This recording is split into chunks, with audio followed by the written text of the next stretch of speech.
at an alarming rate. From the other side, watch out, you might fall over backwards. We have a video to play. I think this will provide some visual summation. Please. A Democrat walks in with confidence, talking about receipts and demanding Republicans' answers for one tweet. Then a Republican congressman from Arizona looks right at him and said, "You want receipts?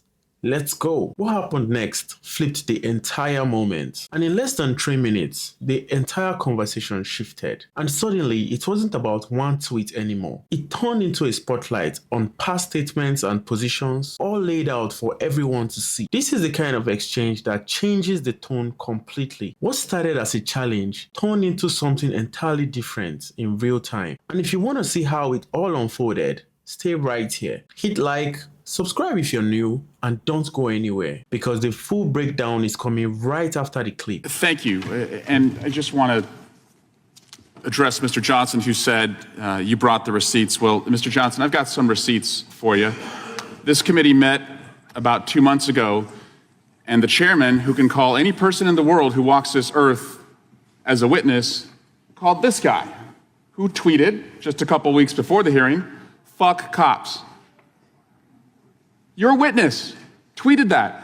Not one of you disavowed that guy. Not one of you said that was inappropriate. I was stunned that you call yourself a pro-police party and you bring a witness before us that says, "Fuck cops." I don't believe in that, but I thought if you didn't believe in that, you would have taken the opportunity to say it. But no, not only did you not disavow it, you invited the guy here in Congress to be your witness. Imagine if we had ever done that. We didn't. You did.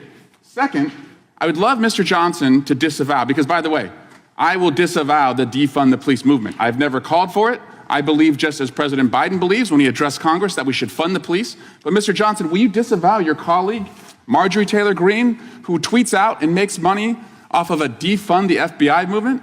Because they're police too. They protect us too. But I don't think you will. I think you're going to sit silent, and your silence, by the way, is complicity. I yield back. Gentlelady yields back. The gentleman from Virginia is recognized. Yield to the gentleman from Arizona. I thank the gentleman for yielding. Appreciate the backpedaling at an alarming rate. From the other side, watch out, you might fall over backwards. We have a video to play. I think this will provide some visual summation. Please.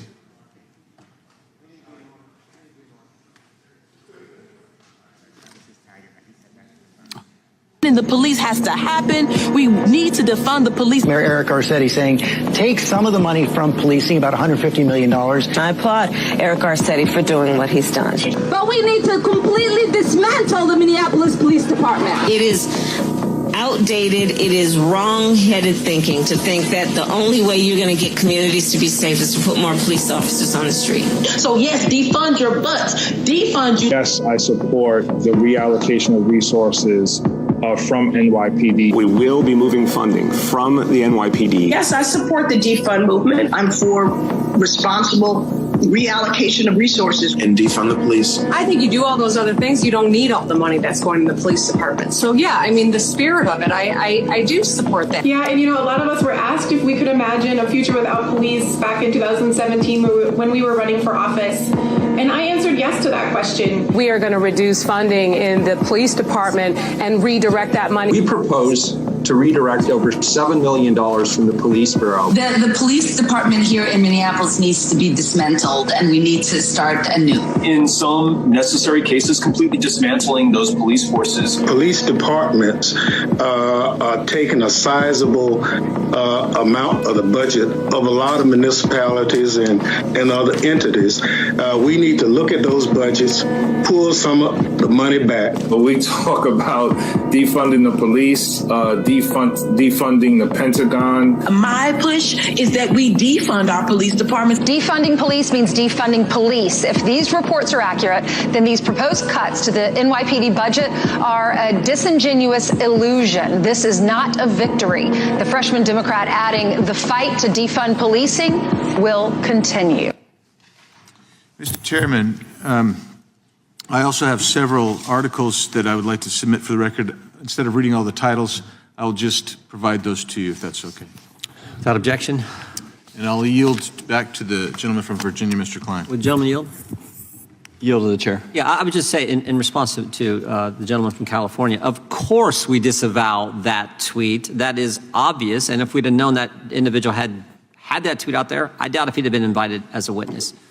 With that, I yield back to the gentleman from Virginia. That montage didn't just answer the question. It completely changed the conversation. One clip after another, mayor, congressman, city woman, all on record pushing to defund, dismantle, or rethink policing. Not a one-off comment, and not a single bad moment, but a pattern of statements that were made publicly and repeatedly. And now, in the middle of a congressional hearing, the conversation shifts to demanding Republicans answers to one single tweet. That contrast was what made this moment stand out. Now, here's the part that caught many people off guard. Once those clips started playing, the discussion wasn't theoretical anymore. It was people's own words, on camera, and in their own voices. No interpretation needed.